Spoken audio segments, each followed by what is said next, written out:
दोस्तों, बहुत से लोगों को हवाई सफर से डर लगता होगा। उन्हें लगता है कि कोई हादसा हो जाएगा या उनकी मौत हो जाएगी। आज के जमाने में कई बार हवाई सफर आपके लिए मजबूरी बन जाता है, तो कहीं आपकी किस्मत आपका साथ छोड़ देती है और एक भयानक हादसा हो जाता है, जैसा कि हम आपको इस वीडियो में दिखाएंगे।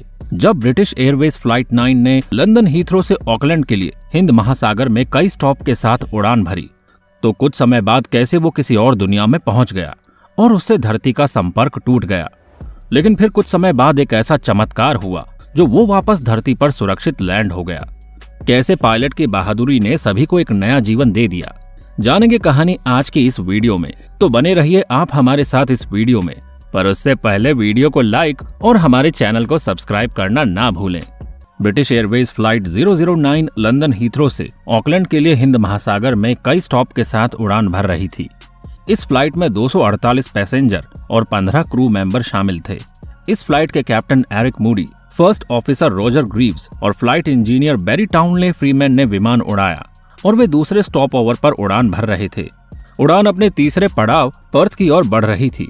विमान वर्तमान में कुआलालंपुर से उड़ान भर रहा था और हिंद महासागर को पार कर रहा था। कैप्टन मूडी बाथरूम जाने के लिए अपनी सीट से उतर रहे थे, लेकिन जब वो ऐसा कर रहे थे तो उनको कुछ अजीब लगता है। लगभग धुएं जैसा दिखने वाला एक धुंध केबिन में प्रवेश करता है। सभी यात्री सो रहे हैं और किसी ने नोटिस नहीं किया, लेकिन केबिन क्रू ने नोटिस किया कि धुआं सामान्य से अधिक गाढ़ा है। उनको लग रहा था कि हवाई जहाज में आग लग गई है। वे ये सुनिश्चित करने के लिए बाथरूम और अन्य क्षेत्रों की तलाशी लेने लगे कि कहीं आग तो नहीं लगी। जब मूडी बाथरूम में होते हैं तो विमान के बाहर रोशनी की अजीब चुभन शुरू हो जाती है। ये सेंट एल्मो की आग से मिलते जुलते हैं, एक घटना जो गरज के साथ उड़ते समय होती है। लेकिन कॉकपिट में मौजूद राडार से पता चलता है कि गरज के साथ बादल नहीं है और ये पायलटों को चिंतित करता है। वे अपनी लैंडिंग लाइट चालू करते हैं ताकि वे बेहतर देख सकें और उन्हें अपनी खिड़की के बाहर एक पतला बादल दिखाई देता है। विमान के पिछले हिस्से में एक यात्री खिड़की से बाहर देखता है और पंख के किनारे पर एक अजीब नीली रोशनी देखता है। केबिन में धुआं अब घना होता जा रहा है और यात्रियों को इसकी भनक लगने लगती है। अब इसे विमान के वेंट से आते हुए देखा जा सकता है और लोग सोच रहे थे कि क्या हो रहा है। कॉकपिट में सल्फर और बिजली की गंध से कमरा भर गया था। कैप्टन लौटता है और दूसरे फ्लाइट क्रू को समझाता है कि क्या हुआ। फर्स्ट ऑफिसर ग्रीव्स अपनी खिड़की से बाहर देखते हुए चिल्लाता है, ओ माय लॉर्ड, इंजन 4 को देखो। बाकी फ्लाइट क्रू खिड़की से बाहर देखते हैं कि इंजन में नीली धुंध फैल रही है, जैसा कि उसमें आग लगी हो। वो कैप्टन मूडी से अपने पक्ष की जांच करने के लिए कहता है और वो इंजन 1 पर भी ऐसा ही प्रभाव देखता है। फ्लाइट इंजीनियर फ्रीमैन केबिन से धुएं को सूंघ सकता है, लेकिन उसका कोई भी उपकरण आग के लक्षण नहीं दिखाता है। लेकिन केबिन में ये एक अलग कहानी है। यात्री अपनी खिड़कियों से बाहर देखते हैं और देखते हैं कि इंजन के पीछे 20 फीट तक आग की लपटें फैली हुई है। कॉकपिट में अधिक दहशत हो गई थी। इंजन 4 ने भी अब काम करना बंद कर दिया था। कॉकपिट में उन्हें पता चलता है कि इंजन 2 विफल हो गया है और फिर लगभग उसी समय इंजन 3 और 1 विफल हो जाते हैं। सभी 4 इंजन अब नहीं चल रहे हैं। 4 गैर कार्यशील इंजन बंद हो गए और यात्री इसे नोटिस करने लगे। वे महसूस करने लगे कि उन्हें गति की उम्मीद में आकाश में रखने के लिए कुछ भी नहीं है।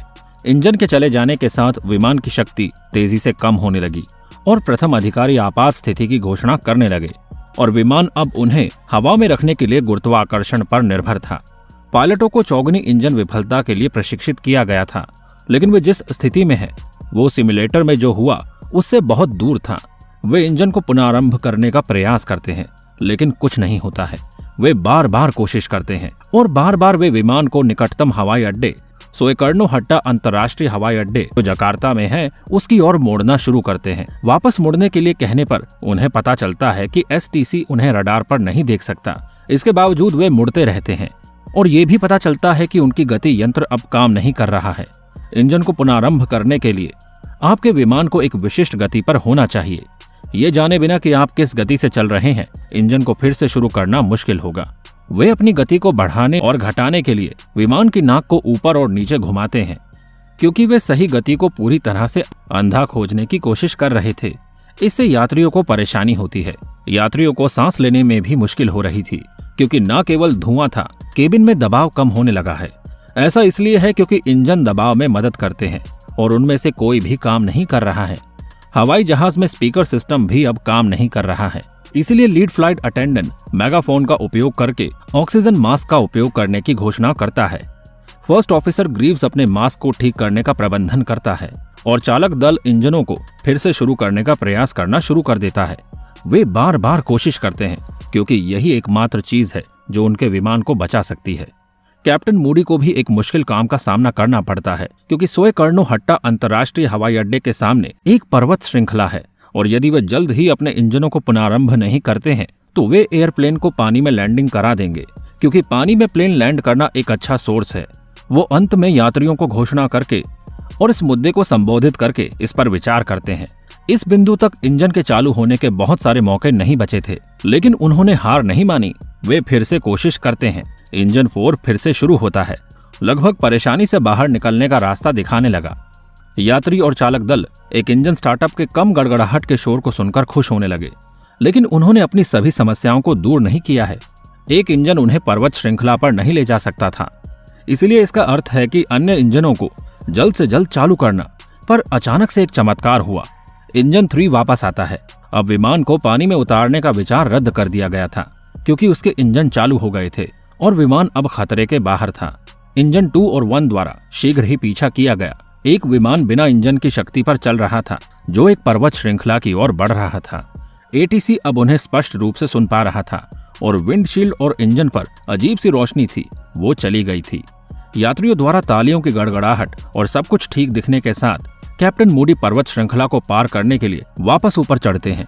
यात्री पायलटों की बहादुरी और दृढ़ता की सराहना करते हैं और विमान धीमा हो जाता है। पायलट भी खुश थे और एक बार रुकने पर हंस रहे थे और बात कर रहे थे। यात्री राहत और खुशी में एक दूसरे को गले लगाने लगे। बाहर निकलने के बाद यात्री देखते हैं कि अजीबोगरीब तरीके से विमान से पेंट उतार दिया गया है।